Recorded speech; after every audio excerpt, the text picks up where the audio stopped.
Ladies and gentlemen, the title of our discourse is Get Up and Make It Happen. But I assure you, it encompasses far more than mere physical action or worldly striving. We are here to delve into the profound truth of your being, to uncover the limitless power that resides within you, waiting to be awakened and expressed. You see, my dear friends, when I say get up, I am not merely referring to the act of rising from your bed or your chair. No, I am speaking of a far more significant awakening, the rousing of your divine inner self. Is self, this I am, is the God within you, the very essence of creation itself. And when I urge you to make it happen, I am not speaking of forceful action in the world of Caesar, but of the divine act of creation that is your birthright and your true nature. Let us begin by understanding a fundamental truth. Your consciousness is the one and only reality. All that you perceive, all that you experience, all that you call life is but an outpicturing of your consciousness. The world you see is a mirror, reflecting back to you the contents of your own mind. This is why the great wisdom traditions have always taught as within, so without. Now you might be thinking, but Neville, if my consciousness creates my reality, why is my life not as I desire it to be? Why do I face struggles and hardships? The answer, my friends, lies in your habitual thoughts and feelings, in the state of consciousness you typically occupy. You see, most people live their lives reacting to circumstances, allowing external events to dictate their internal state. But this is a reversal of the true order of creation. To truly get up and make it happen, you must realize that creation moves from within out. Your inner world is the cause. The outer world is the effect.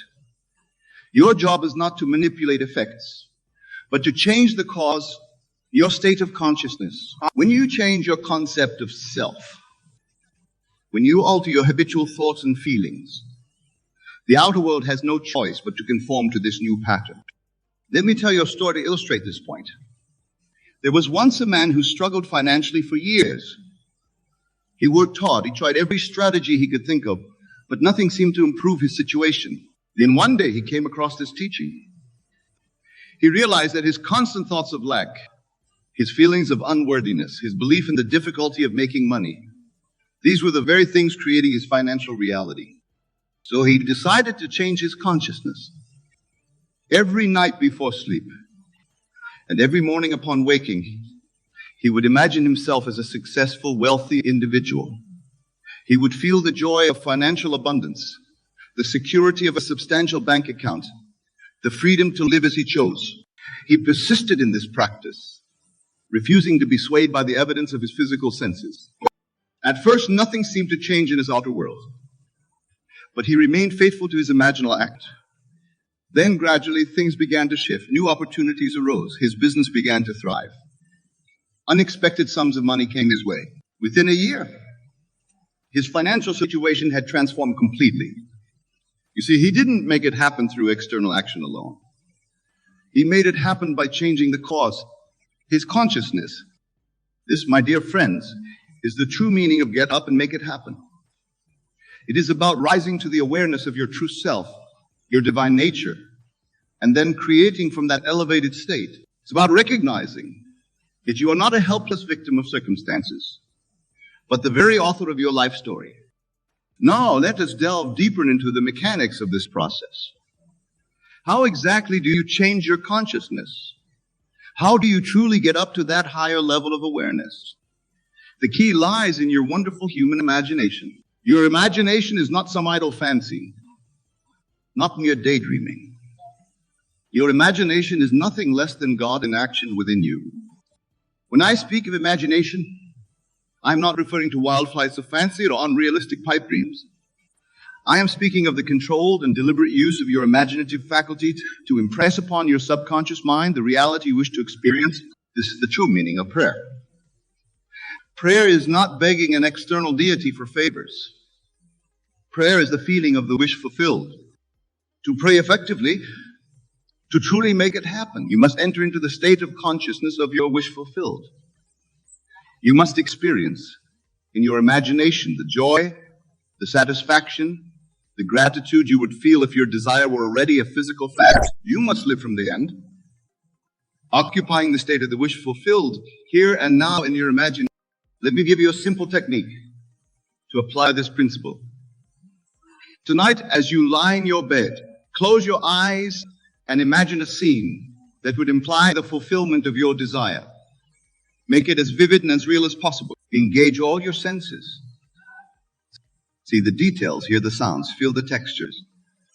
Most importantly, feel the emotions you would feel if this scene were actually happening. For instance, if your desire is for a loving relationship, imagine yourself with your ideal partner. Feel their hand in yours. Hear their loving words. Experience the joy of shared laughter. Feel the deep satisfaction of being in a fulfilling relationship. Fall asleep in this state, carrying this feeling with you into your slumber. You see, my friends, your subconscious mind does not distinguish between what you vividly imagine and what you actually experience in the outer world. By impressing these imaginal scenes upon your subconscious, you are planting the seeds of your future reality. You are literally programming your subconscious to bring about the conditions that match your imaginal experience.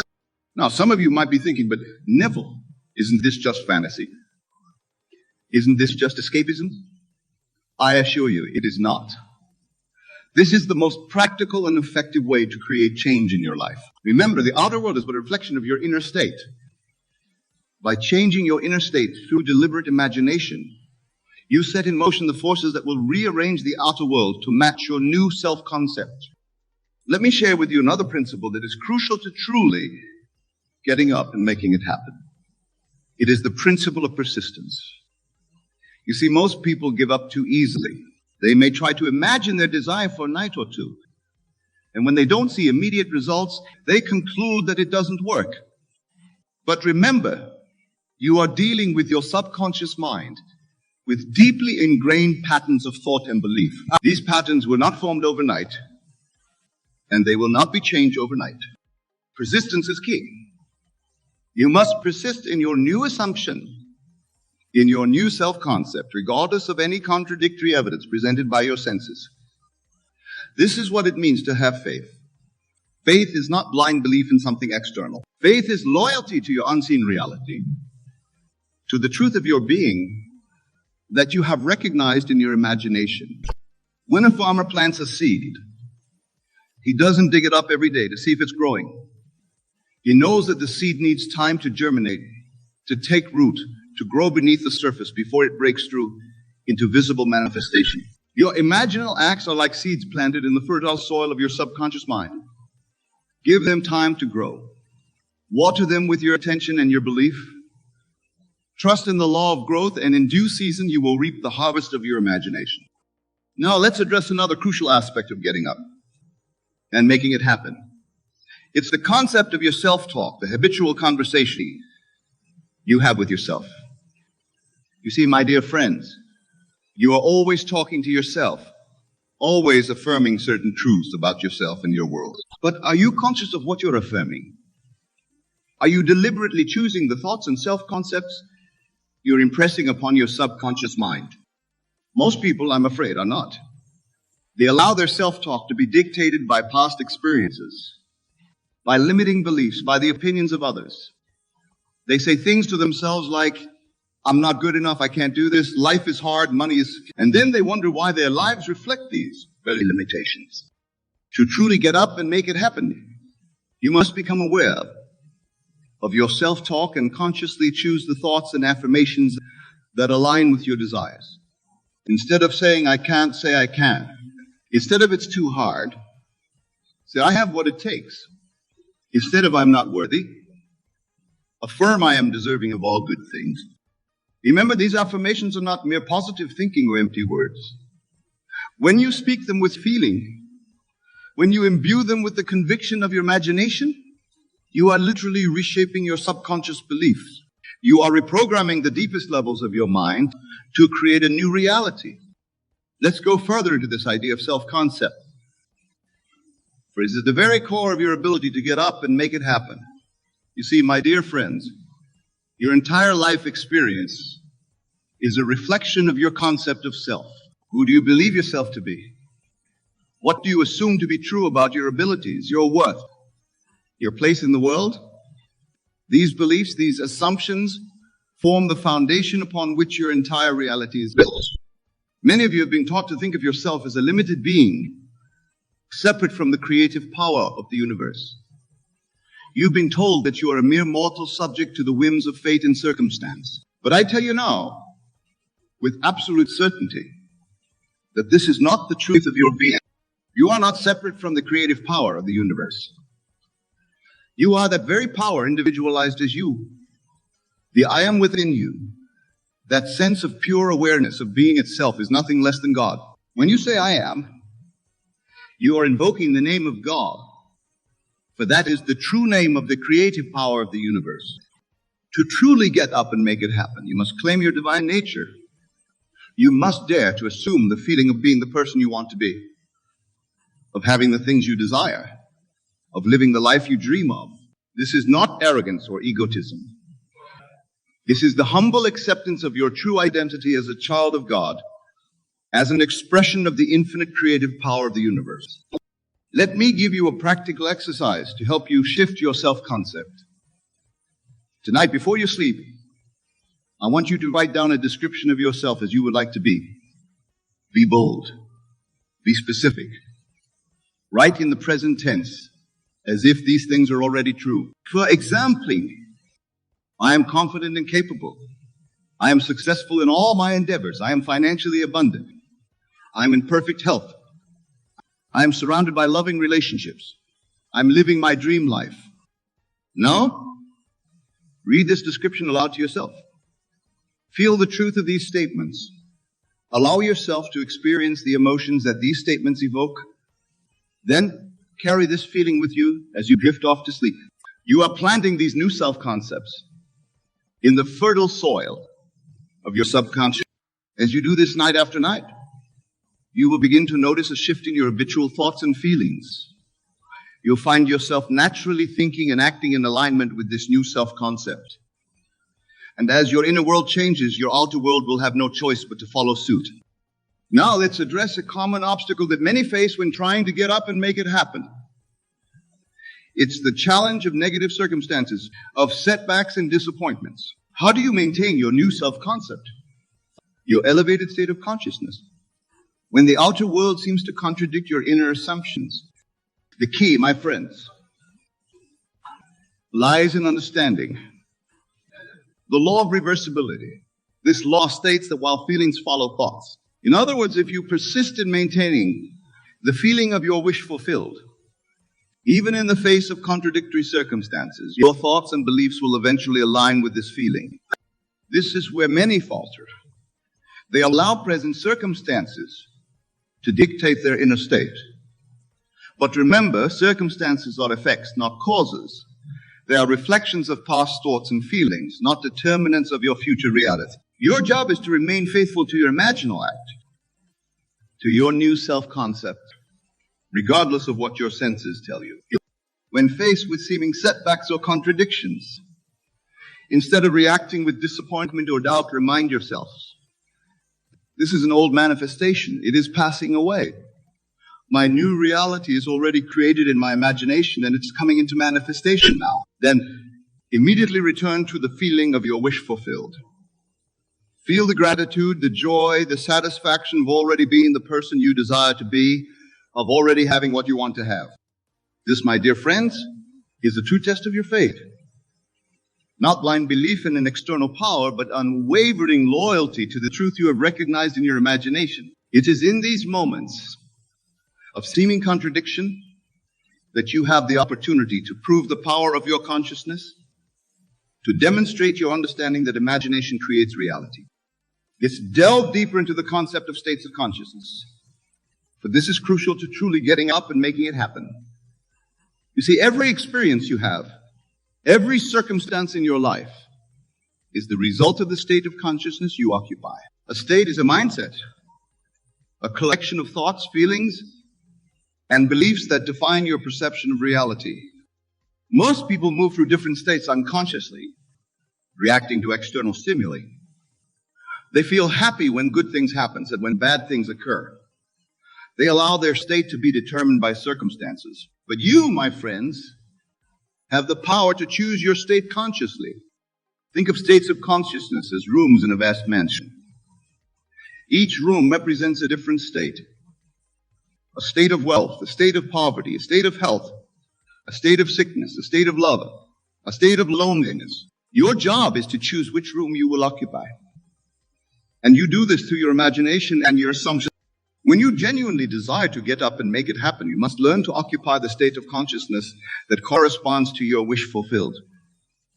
If you want wealth, you must learn to think, feel, and act from the state of wealth.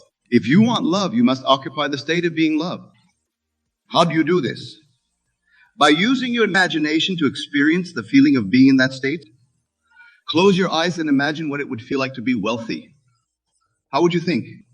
How would you carry yourself? What kinds of decisions would you make? What would your daily life look like?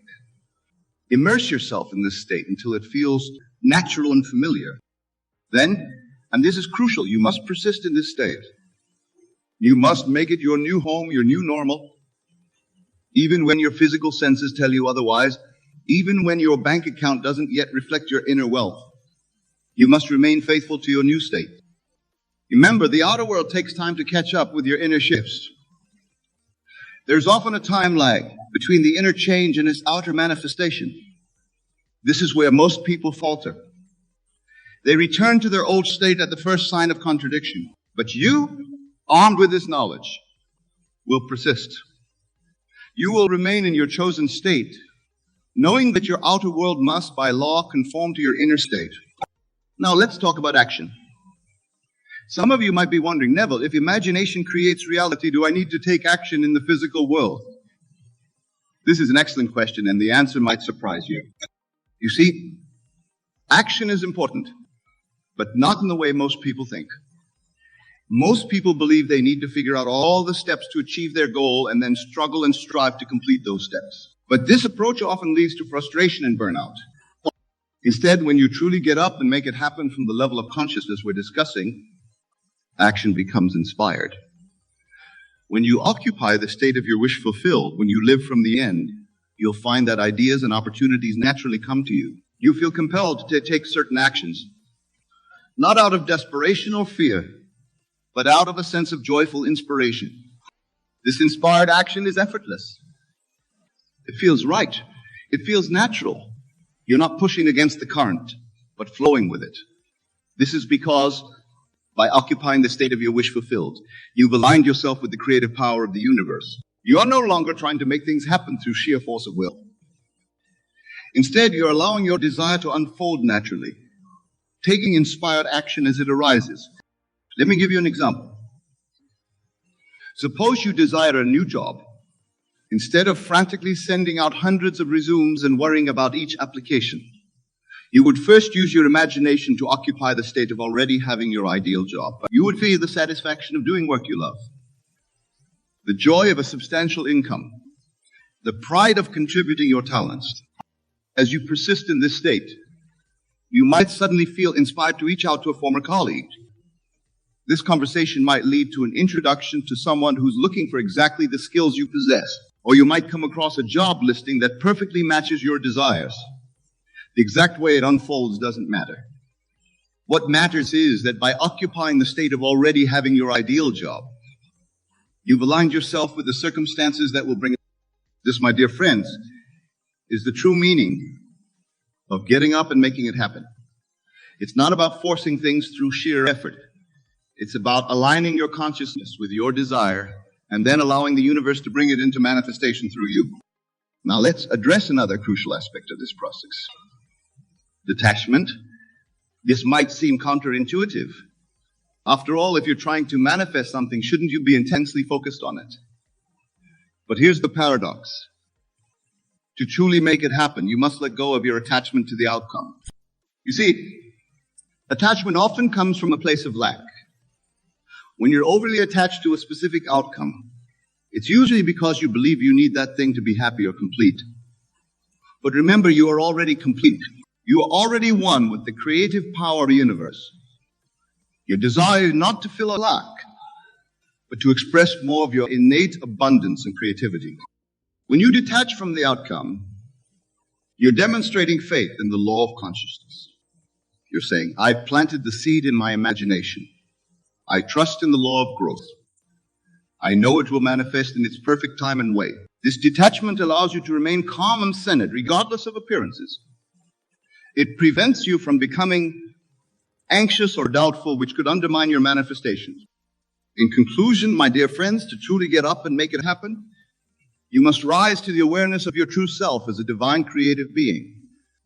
You must use your imagination to occupy the state of your wish fulfilled, persisting in this new state regardless of external circumstances. Take inspired action as it arises, but remain detached from the specific outcome. Trust in the law of consciousness, knowing that as you maintain your new state, your outer world must conform to it. Remember, you are not a helpless victim of circumstances, but the author of your life story. The power to create the life you desire lies within you, in your wonderful human imagination. Now go forth and create consciously, for the world is waiting for you to express your divine nature and make it happen.